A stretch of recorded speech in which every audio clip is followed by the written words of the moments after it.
اعوذ باللہ من الشیطان الرجیم بسم اللہ الرحمن الرحیم۔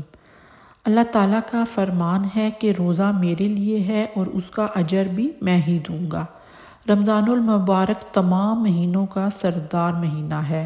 اس ماہ کے تمام ایام فضیلت کے حامل اور بابرکت ہیں، تاہم اس کے آخری عشرے کی اہمیت اور عظمت بہت زیادہ ہے۔ یہ عشرہ جہنم سے آزادی کا عشرہ ہے۔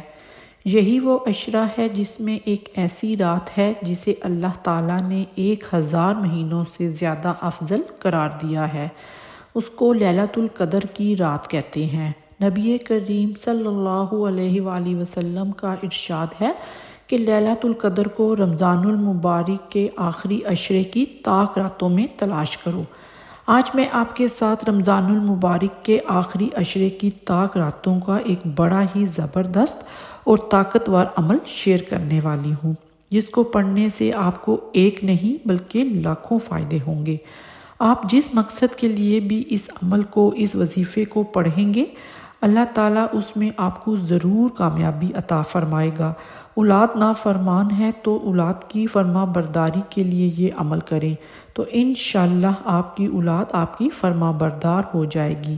گھر میں رزق کی تنگی ہے تو رزق کی تنگی کو دور کرنے کے لیے اس عمل کو کریں۔ اللہ رب العزت آپ کو اپنے غیبی خزانوں سے نوازے گا۔ گھر میں کوئی پریشانی ہے تو پریشانی کو دور کرنے کے لیے اس عمل کو پڑھیں۔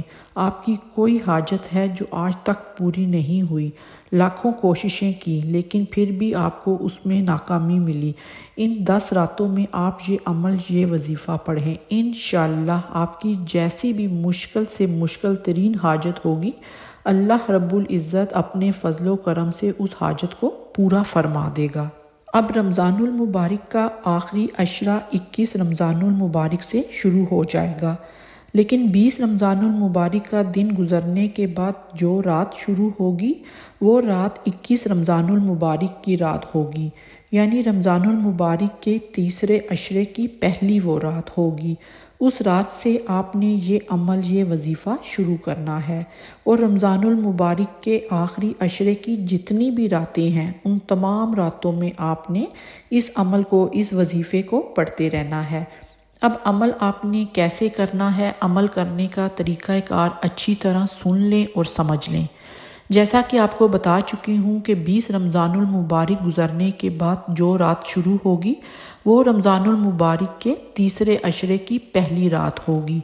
پوری رات آپ کے پاس ہے، پوری رات میں جب آپ کا جی چاہے آپ یہ عمل، یہ وظیفہ کر سکتے ہیں۔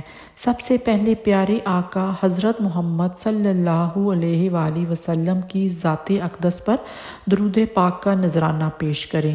درود پاک آپ اپنی مرضی سے پڑھ سکتے ہیں، 1 مرتبہ پڑھیں، 3 مرتبہ پڑھیں یا 5 مرتبہ پڑھیں، یہ آپ کی اپنی مرضی ہے۔ جب آپ درود پاک پڑھ لیں تو پھر کم از کم 313 مرتبہ اللہ الصمد اللہ الصمد اللہ الصمد ان کلمات کو پڑھنا ہے۔ آپ نے کم از کم 313 مرتبہ اور زیادہ سے زیادہ جتنا آپ کا جی چاہے آپ ان کلمات کو پڑھ سکتے ہیں۔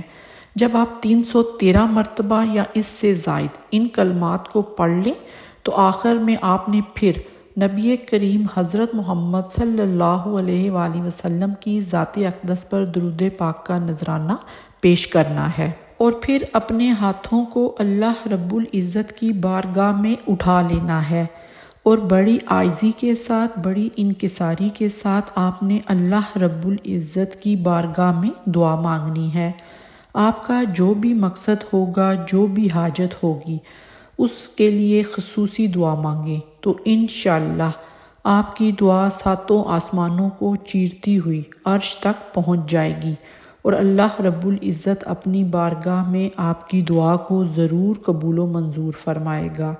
یہ عمل خود بھی کریں اور صدقہ جاریہ سمجھ کر دوسروں کے ساتھ بھی لازمی شیئر کریں۔ جزاک اللہ۔